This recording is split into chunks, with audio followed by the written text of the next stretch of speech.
A few days ago, Boris Johnson granted the possibility of a no deal for the first time in the Brexit negotiations. What if there is no EU-UK trade deal on January 1st? For the first time, as I said, the British Prime Minister admitted that it was very, very likely that Britain would part ways with EU rules without an agreement. It's not what he wanted to achieve, but it would allow the country to do exactly what it wants from January.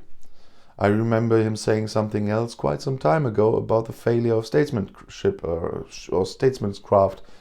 Correct me. Up until now, Boris Johnson has always spoken of an Australian deal when he actually meant that Great Britain would not sign a deal with the EU at all. And I'm not commenting on that BS again. It's not Australian style, they have more. But then the former Australian Prime Minister, Malcolm Turnbull, finally drove him into the parade. Be careful what you want.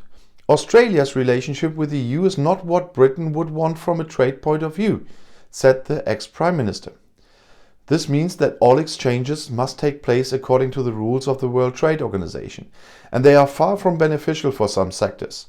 And by the way, if you have no clue of WTO regulations and never read them, don't embarrass yourself by commenting on them.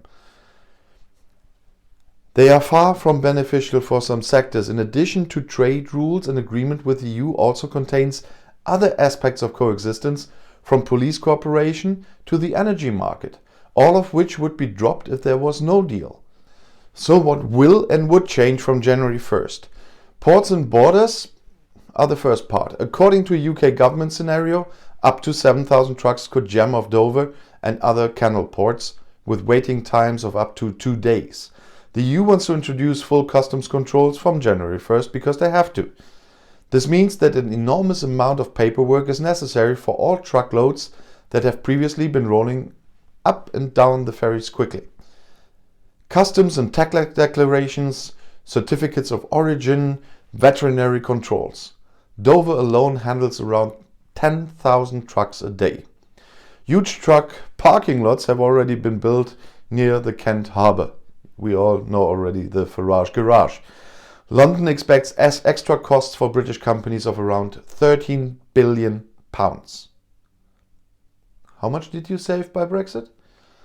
The EU wants to maintain air traffic for at least 6 months through emergency regulations and allow permits for bus and truck drivers to apply. What about travel and tourism? UK tourists are required to queue for non-EU citizens at airports. You will lose your automatic health insurance in the EU and will likely need an international insurance card and a driver's license. And everything I say here, of course, is reciprocal.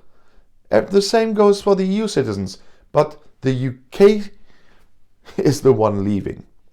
The voters on referendum day by a majority decided that. And just to make that clear, the voters on referendum day, not what many Brexiteers claim, the majority of the citizens. No. Was the majority of the voters on that day that went to vote. Under corona restrictions, they are temporarily no longer allowed to enter the EU from January 1st. By the way, no other video I watched, I heard that one before. Nobody thought of that so far. Complex health certificates are required for pets. And second homeowners are only allowed to stay in the EU for 90 days every 6 months. That already led to excited headlines in the British press. And a lot of reactions on the video I made on that one. What about goods? The British auto industry fears the no-deal Brexit as a possible death knell. Nissan in the British port city of Sunderland has already indicated that it might close its plant. Because of the waiting times in the ports, the just-in-time supply chain will collapse. The Honda factory in Swindon has currently suspended production as a result. In addition, according to WTO rules, 10% tariffs are levied on motor vehicles. It would mean the end of competitiveness and the loss of thousands of jobs, including in the supplier industry. The British pharmaceutical industry has to go through an additional approval procedure in the EU Medicines Agency, the EMA, in order to be able to sell its drugs to Europe at all. That costs a lot of time and money. What about agriculture? New EU tariffs are due for agricultural products, and they are EU tariffs because they apply to the EU. But the EU is not setting them up to punish the British. Those are the WTO rules. If there are tariffs for all third countries, they have to apply to the British without an FTA too. That's WTO rule.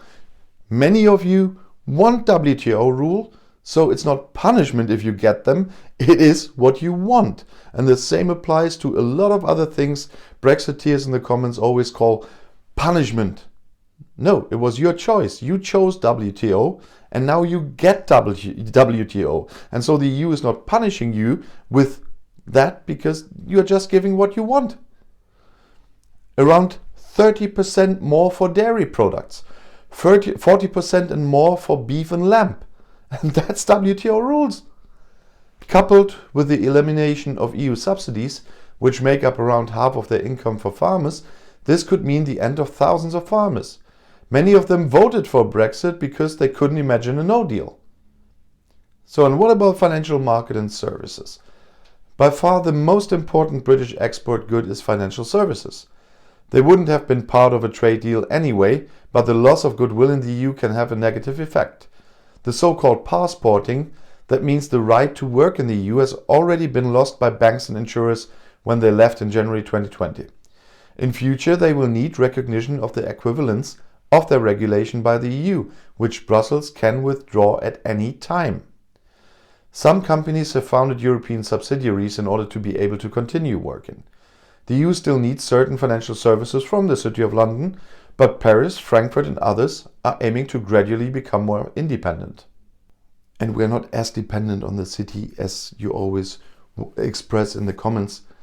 If you forgot, we have some ally that wants to step in immediately, that's New York, they would love to, but we also have a free trade agreement with Singapore.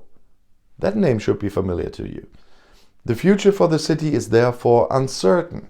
Lawyers, architects or engineers from Great Britain can lose their qualifications and need expensive work visas for the EU in the future if they want to work there on short notice. This also applies to artists, by the way. British orchestras, for example, are already worried about the future of their tours in Europe.